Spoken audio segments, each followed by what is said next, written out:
Assalamualaikum warahmatullahi wabarakatuh. Kami dari kelompok 8 akan menyampaikan makalah kami tentang metodologi pemahaman Islam.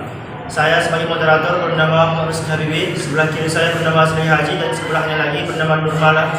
Dan langsung saja yang pertama akan disampaikan teman kami yang bernama Nurmala. Silakan dengan segala hormat. Yang pertama, pengertian metodologi. Dalam membahas metodologi pemahaman Islam, kita harus memahami pengertian metodologi itu sendiri. Secara harfiah, kata metodologi berasal dari bahasa Greek, yakni meta yang berarti melalui dan hodos berarti jalan atau cara. Sedangkan logos berarti ilmu pengetahuan yang membahas tentang cara atau jalan yang dilalui. Jadi, metodologi pemahaman Islam adalah ilmu yang membicarakan cara-cara memahami Islam secara efektif dan efisien. Yang kedua, kegunaan metodologi. Sejak kedatangan Islam pada abad ke-13 Masehi hingga saat ini, fenomena pemahaman keislaman umat Islam di Indonesia masih ditandai oleh keadaan amat variatif. Kondisi pemahaman keislaman serupa ini barangkali terjadi pula di berbagai negara lainnya.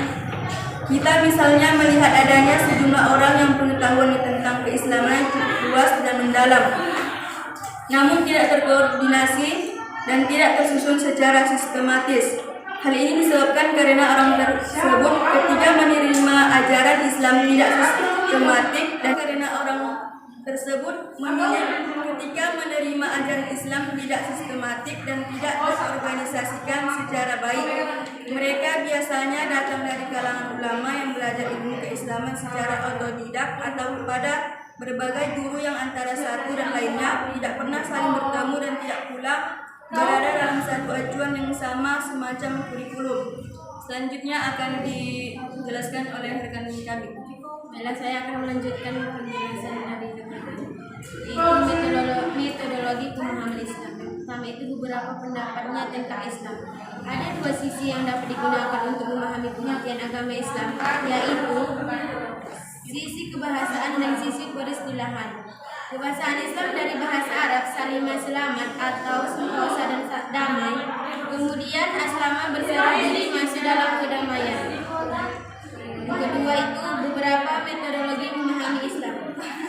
Perjalanan Islam sampai kini telah melampaui kurun waktu yang cukup lama dan dipeluk oleh manusia di seluruh penjuru dunia. Pemikiran Islam dapat diibaratkan dengan sebagai sungai yang besar dan panjang. Adapun Ali Sariyati lebih lanjut mengatakan ada berbagai cara memahami. Yang pertama itu dengan mengenal Allah dan membandingkannya dengan sesembahan agama lain. Yang kedua, dengan mempelajari kitab suci Al-Quran dan membandingkan dengan kitab-kitab samawi atau kitab-kitab yang dikatakan dengan samawi lainnya. Yang ketiga, mempelajari kepribadian Rasul Islam dan membandingkannya dengan tokoh-tokoh besar dan pembaharuan yang pernah hidup dalam sejarah. Yang keempat, mempelajari tokoh-tokoh Islam dan terkemuka dan membandingkan tokoh-tokoh utama agama maupun aliran-aliran pemikiran lain.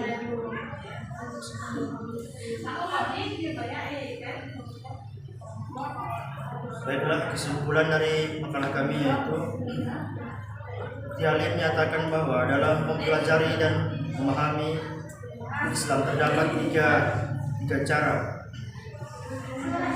yang jelas, yakni yang pertama nakli atau tradisional, yang kedua akli atau rasional, yang ketiga kasfi atau mistis. Pendekatan tersebut telah ada dalam pola pemikiran Rasulullah SAW dan terus dipergunakan oleh para ulama Islam setelah beliau wafat hingga saat ini. Dari beberapa metode di atas, kita melihat bahwa metode yang dapat digunakan untuk memahami Islam secara garis besar ada dua macam. Pertama, metode komparasi, yaitu suatu cara memahami agama dengan membandingkan seluruh aspek yang ada dalam agama Islam. Dan yang kedua, objektif. Metode sintesis, yaitu suatu cara memahami Islam yang memadukan antara metode ilmiah dengan segala cirinya. yang rasional, objektif, kritis, dan semuanya dengan metode teologis normatif. Demikianlah hasil dari makalah kami. Lebih kurang mohon maafkan. Wabillahi taufiq wal hidayah. Assalamualaikum warahmatullahi wabarakatuh.